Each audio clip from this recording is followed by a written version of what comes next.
Allah yang tahu bagaimana perasaan aku sakit. Sakitnya perasaan aku ni.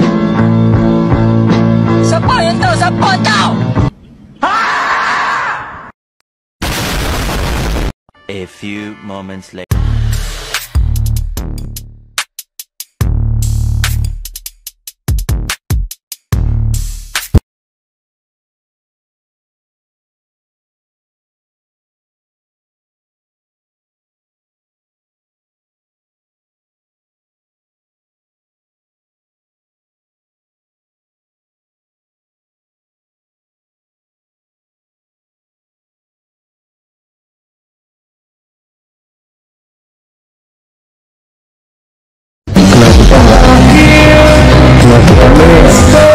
Kenal kita enggak? Kalau nggak kenal, kenal dulu dong.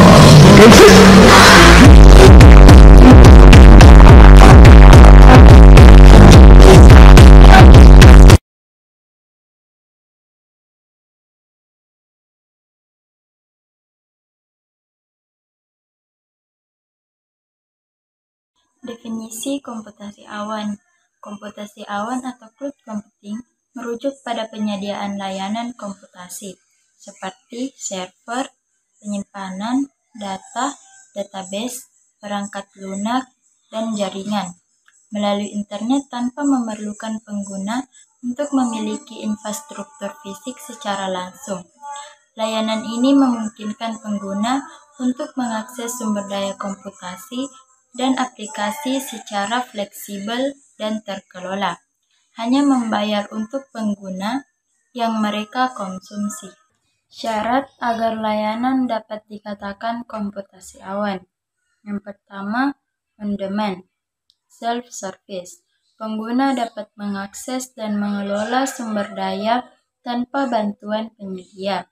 Yang kedua, broad network access.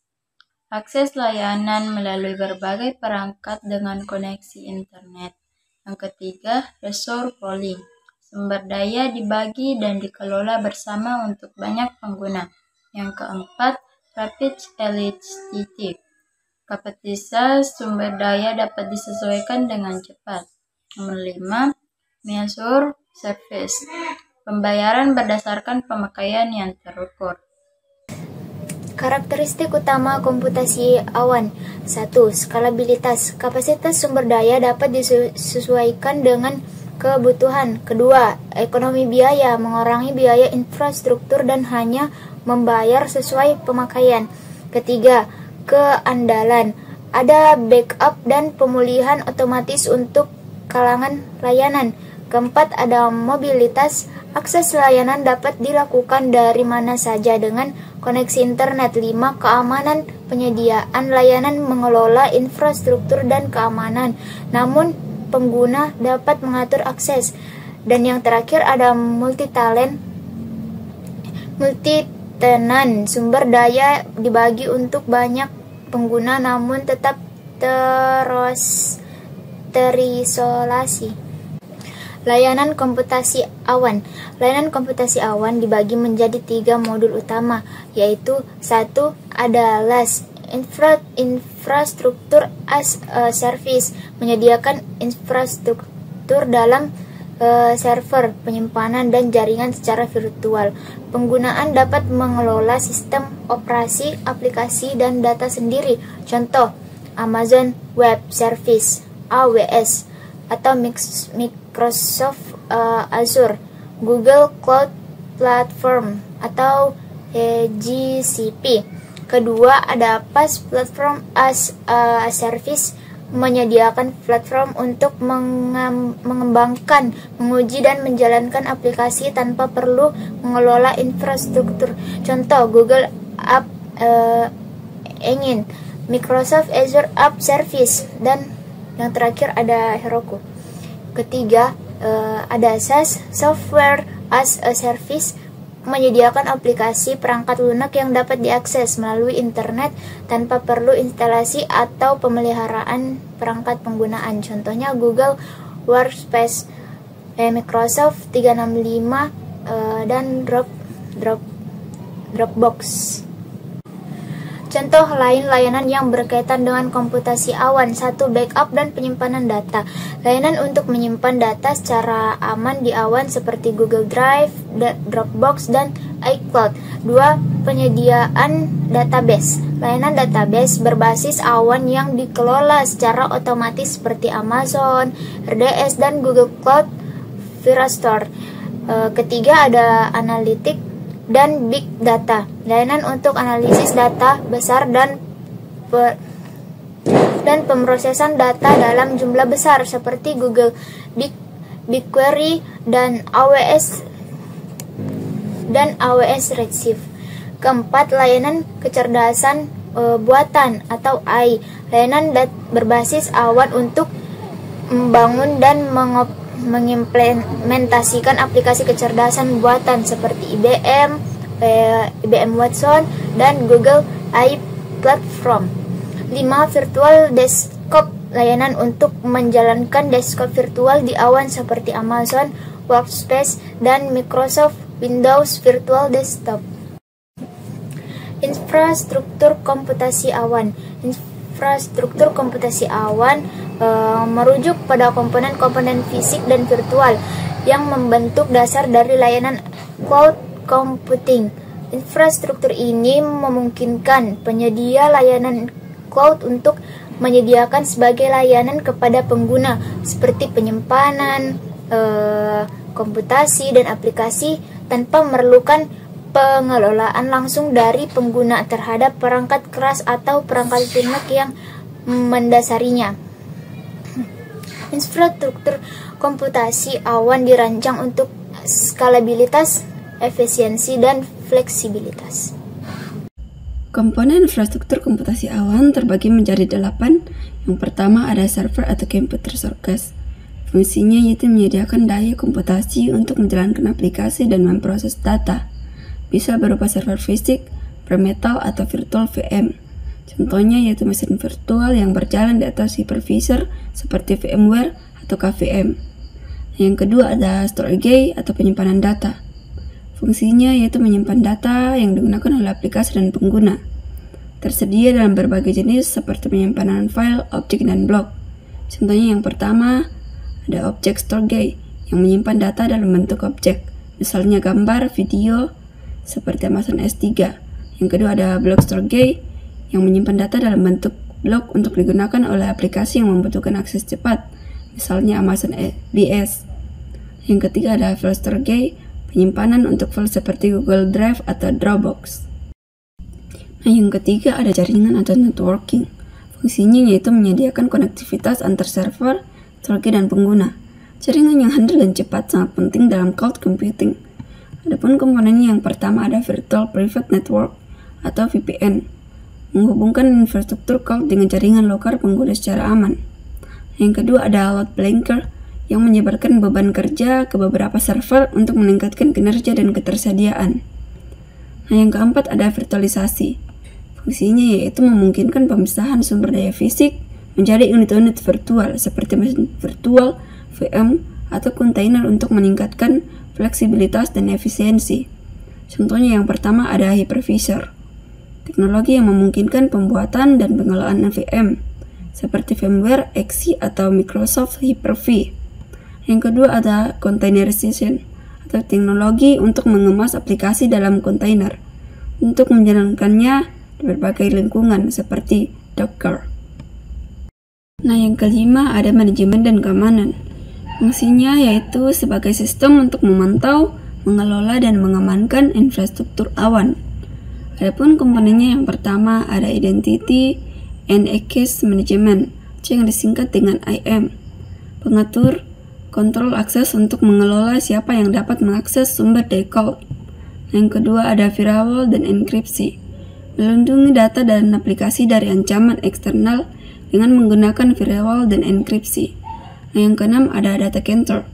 Fungsinya yaitu sebagai fasilitas fisik yang menampung perangkat keras seperti server, storage, dan perangkat jaringan yang mendukung infrastruktur komputasi awan. Adapun komponennya yang pertama ada RAID server, menampung server fisik yang menjalankan berbagai aplikasi. Yang kedua ada cooling system, sistem pendinginan untuk menjaga suhu server tetap stabil. Nah, yang ketiga ada power supply, sumber daya listrik yang mendukung operasional server dan perangkat lainnya. Nah, yang ketujuh ada platform dan API. Fungsinya yaitu platform yang memungkinkan pengembang membangun dan mengelola aplikasi tanpa perlu menangani infrastruktur dasar. API atau Application Programming Interface memberikan cara untuk berinteraksi dengan layanan cloud. Contohnya yang pertama ada PaaS, platform seperti Google App Engine dan AWS Elastic Beanstalk untuk mengembangkan aplikasi. Nah, yang kedua ada Cloud APIs untuk interaksi dengan layanan cloud seperti AWS Lambda atau Google Cloud Fusion. Yang kedelapan ada layanan pengelolaan. Fungsinya yaitu alat dan platform untuk memonitor dan mengelola sumber daya cloud secara efisien. Contohnya yaitu memonitor tools seperti AWS CloudWatch atau Google Stack Drive untuk memantau kinerja dan kesehatan sistem cloud.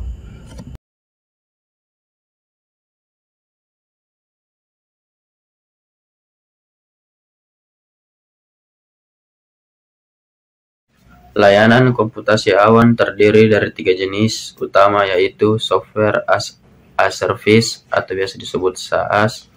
SaaS adalah layanan yang menyediakan aplikasi siap pakai yang diakses melalui internet. Pengguna tidak perlu mengelola infrastruktur, sistem operasi, atau aplikasi karena semuanya dikelola oleh penyedia layanan. Contoh, Google Workspace, Google Docs, Gmail, Microsoft 365, Dropbox. Kelebihan, tidak perlu instalasi perangkat lunak, skalabilitas mudah, pembaruan otomatis oleh penyedia layanan. Kekurangan, ketergantungan pada koneksi internet, keterbatasan kustomisasi. 2. Platform as a Service atau biasa disebut PaaS. PaaS menyediakan platform untuk pengembangan, pengujian, dan pengelolaan aplikasi tanpa harus mengelola infrastruktur yang mendasarinya. Layanan ini ideal untuk pengembang aplikasi. Contoh, Google Aplikasi Engine, Microsoft Azure Aplikasi Service, AWS Elastic Beanstalk. Kelebihan, fokus pada pengembangan aplikasi tanpa memikirkan infrastruktur, mendukung kolaborasi pengembang, lingkungan pengembangan yang terintegrasi. Kekurangan, kurangnya kontrol terhadap infrastruktur, keterbatasan jika ada kebutuhan yang sangat spesifik. Infrastruktur as a Service atau biasa disebut IaaS. IaaS menyediakan infrastruktur komputasi seperti server, penyimpanan, dan jaringan yang dapat disesuaikan sesuai kebutuhan pengguna. Pengguna bertanggung jawab untuk mengelola sistem operasi aplikasi dan data. Contoh, Amazon Web Service, Microsoft Azure, Google Compute Engine. Kelebihan, fleksibilitas tinggi dalam mengelola infrastruktur. Biaya operasional lebih rendah karena menggunakan model pay as you go. Skalabilitas yang mudah. Kekurangan, membutuhkan keahlian teknis untuk pengelolaan. Risiko keamanan jika konfigurasi tidak optimal. Cloud Computing Deployment Model. Cloud Computing Deployment Model merujuk pada cara layanan cloud diimplementasikan dan diakses oleh pengguna. Ada 4 jenis model utama, yaitu yang pertama, Public Cloud. Definisi, layanan disediakan melalui internet oleh penyedia pihak ketiga di mana sumber daya dibagi di antara banyak pengguna. Contoh, AWS, Microsoft Azure, dan Google Cloud Platform. Keuntungan, biaya terjangkau, model bayar sesuai penggunaan, stabilitas dan fleksibilitas tinggi, tidak memerlukan perawatan infrastruktur oleh pengguna.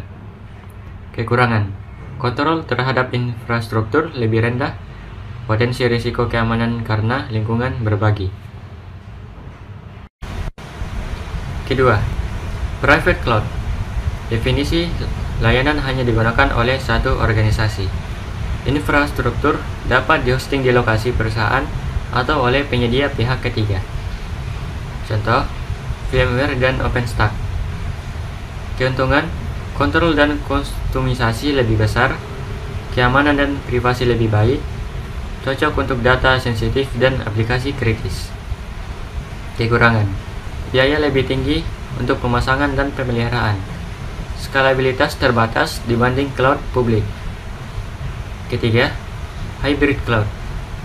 Definisi menggunakan cloud publik dan privat, memungkinkan data dan aplikasi dibagi di antara keduanya. Contoh, menggunakan AWS untuk cloud publik dan OpenStack privat. Keuntungan: fleksibilitas menggunakan kelebihan dari kedua model, menghemat biaya dengan memanfaatkan cloud publik untuk tugas tidak sensitif, skalabilitas, dan redundansi lebih baik. Kekurangan: kompleksitas dalam pengelolaan dan integrasi, potensi risiko keamanan saat transfer data. Keempat, community cloud. Definisi dibagi oleh beberapa organisasi dengan tujuan, kebijakan, atau kebutuhan yang sama. Misalnya, lembaga pemerintah atau industri penelitian. Contoh, platform untuk konsorsium kesehatan atau pendidikan. Keuntungan: berbagi biaya di antara peserta, solusi yang disesuaikan untuk komunitas tertentu, meningkatkan kolaborasi dan berbagi sumber daya. Kekurangan: ketersediaan skalabilitas terbatas dibanding cloud publik, persyaratan tata kelola, dan kepatuhan yang kompleks. Adapun kesimpulan yang dapat kita ambil yaitu komputasi awan mengubah cara kita mengolah data dan aplikasi dengan menyediakan layanan berbasis internet yang fleksibel dan skalabel dengan karakteristik seperti penyediaan sumber daya yang sesuai permintaan dan biaya berbasis pengguna. Layanan komputasi awan seperti SaaS, PaaS, dan IaaS menawarkan solusi efisien dan hemat biaya. Infrastruktur cloud meliputi berbagai komponen yang bekerja sama untuk menyediakan sumber daya ini kepada pengguna.